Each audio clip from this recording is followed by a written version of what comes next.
Pacific ocean हमारी सोच से भी ज्यादा बड़ा है। चिली के साहिल समंदर पर पैसिफिक ओशन में अगर अर्थ के आर पार सुराख भी किया जाए तो तब भी वो सुराख अर्थ की दूसरी साइड पर पैसिफिक ओशन में ही निकलेगा।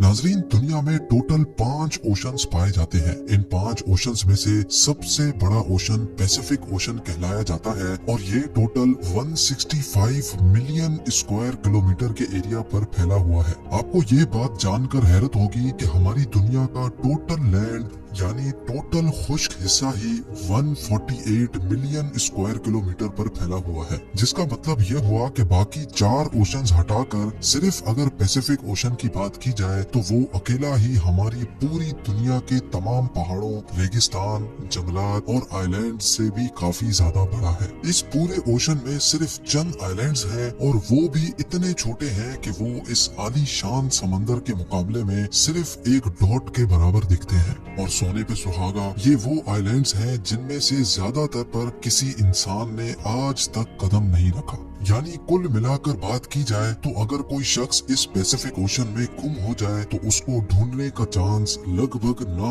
होने के बराबर है। लेकिन आज आप एक ऐसे इंसान की रियल स्टोरी जानेंगे जो अपनी छोटी सी बोट पर इस पैसिफिक ओशन में गुम गया था, और वो भी सिर्फ 10 या 15 दिनों तक नहीं बल्कि पूरे 438 डेज तक। जी हाँ, इस शख्स ने एक्सीडेंटली एक ऐसा वर्ल्ड रिकॉर्ड बना लिया था जिसको शायद कोई चाहते हुए भी तोड़ना पसंद नहीं करेगा। समंदर में अकेले सबसे ज्यादा वक्त गुजारने का ये वर्ल्ड रिकॉर्ड जोस सैल्वाडोर एल्वरिंगा नामी एक शख्स ने बनाया था, जिसने समंदर में पूरे 438 दिन गुजारे और वो भी सिर्फ 7 फुट की छोटी सी बोट पर। लेकिन सवाल ये है कि आखिर 14 महीनों तक खौफनाक समंदर में ये अकेला जिंदा कैसे रहा। लेकिन इससे पहले हम ये जानेंगे कि ये समंदर में गया क्यों था। ये बात है 2012 की, जब मेक्सिको के एक छोटे गांव कोस्टा एजुल में जोस एल्वरिंगा नामी ये शख्स रहता था। जोस उस वक्त 36 साल का था और ये एक एक्सपर्ट मछेरा भी हुआ करता था। 17 नवंबर 2012 वाले दिन जोस अपने एक साथी के साथ फिशिंग के लिए अपनी छोटी बोट पर रवाना हुआ। इनका प्लान था कि वो समंदर में सिर्फ 30 घंटे गुजारेंगे। इसी वजह से इनकी छोटी सी बोट पर कुछ ज्यादा सामान भी नहीं था। इस 7 फुट की बोट में सिर्फ एक इंजन और एक रेफ्रिजरेटर था जिसमें वो मछलियां स्टोर करते थे। अपने साथ सिर्फ एक दिन का खाना पीना लेकर जाने वाले जोस को ये कहाँ मालूम था कि उसके अगले 438 दिन उसकी जिंदगी के बदतरीन दिन होने वाले हैं। वो मेक्सिको के साहिल से 120 किलोमीटर दूर गए और अपना जाल समंदर में बिछा दिया, लेकिन उसी वक्त एक खौफनाक समंदरी तूफान वहाँ आ पहुँचा। अपनी जान बचाने के लिए वो मछली के जाल को वहीं छोड़कर वापस साहिल की तरफ उल्टे पांव भागे। पूरे 6 घंटे बोट को मुसलसल तेज रफ्तार में भगाते सुबह के 7 बजे वो साहिल से अब सिर्फ 20 किलोमीटर दूर थे और उनको अपना गांव नजर भी आने लगा था। वो इस तूफान को तो काफी दूर छोड़ आए थे, लेकिन अब उनकी किस्मत काम करना छोड़ गई थी। साहिल से सिर्फ 20 किलोमीटर की दूरी पर उनकी बोट का इंजन खराब हो गया था। अब ना ही उनके पास चप्पू थे और ना ही बोट की डायरेक्शन कंट्रोल करने वाला सेल,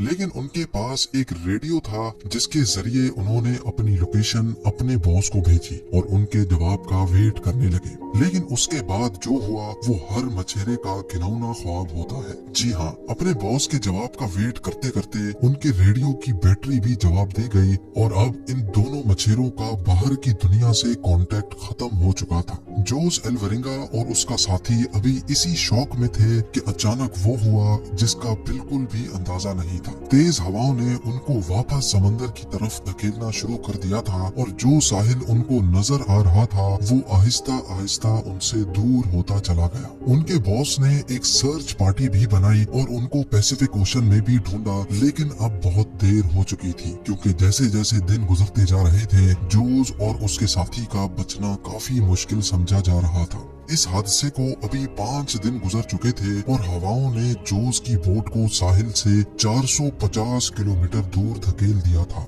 वो समंदर के ऐसे हिस्से में पहुंच चुके थे जहां हर डायरेक्शन में सिर्फ पानी ही पानी नजर आ रहा था। उनको मालूम था कि उनकी बोट इतनी छोटी है कि उसको दूर से भी स्पॉट नहीं किया जा सकता। ना ही उनके पास कोई फ्लेयर गन थी और ना ही वो आग लगाकर धुएं से सिग्नल दे सकते थे। यानी जोस अल्वरिंगा और उसके साथी को अच्छी तरह इल्म हो चुका था कि उनके बचने का चांस अब 1% से भी कम है।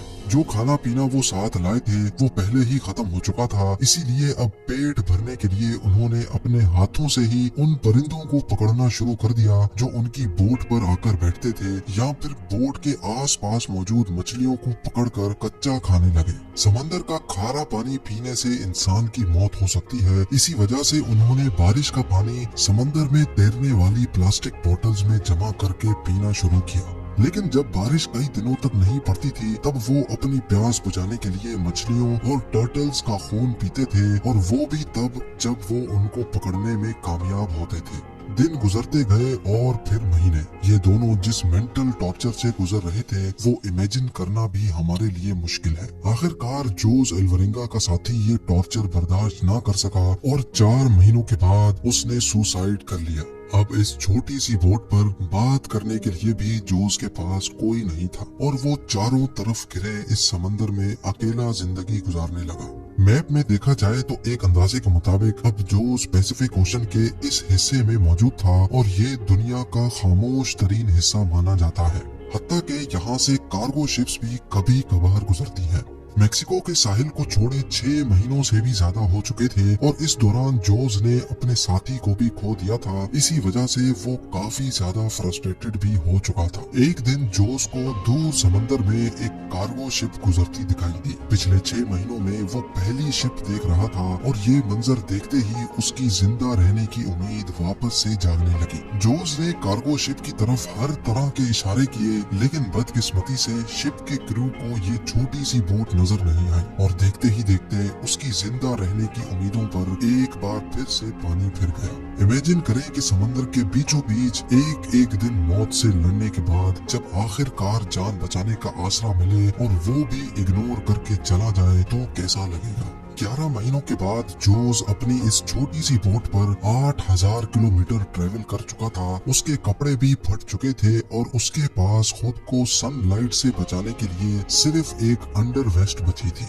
आखिरकार वो घड़ी आ ही गई जब किस्मत जोस पर मेहरबान हो गई। 30 जनवरी 2014 को यानी पूरे 14 महीनों के बाद जोस ने आसपास पानी में नारियल तैरते देखे। वो समझ गया था कि कोई आइलैंड करीब आ चुका है जहां लगे नारियल दरख्तों से टूटकर पानी में तैर रहे हैं। थोड़ी देर बाद उसको वाकई एक आइलैंड नजर आने लगा। उसको डर था कि ये आइलैंड भी कहीं इससे मिस ना हो जाए, इसी वजह से वो पानी में कूद गया और स्विम करके आइलैंड पर पहुंच गया। पिछले 14 महीनों में जोस ने पहली बार किसी जमीन पर कदम रखा था और जब वो आइलैंड पर पहुंचा तो उसको एक छोटा बीच हाउस दिखाई दिया जिसमें वहां का लोकल मौजूद था। पिछले 438 डेज में जोस का पहली बार किसी और इंसान से कांटेक्ट हुआ था। ये आइलैंड मार्शल आइलैंड्स का एक रिमोट आइलैंड था जिसको इबॉन एटोल कहा जाता है और ये आइलैंड जोस के स्टार्टिंग पॉइंट से 11,000 किलोमीटर दूर है। ये भी जोस की किस्मत थी कि वो समंदर में एक छोटे डॉट जितने आइलैंड के करीब पहुंच गया था,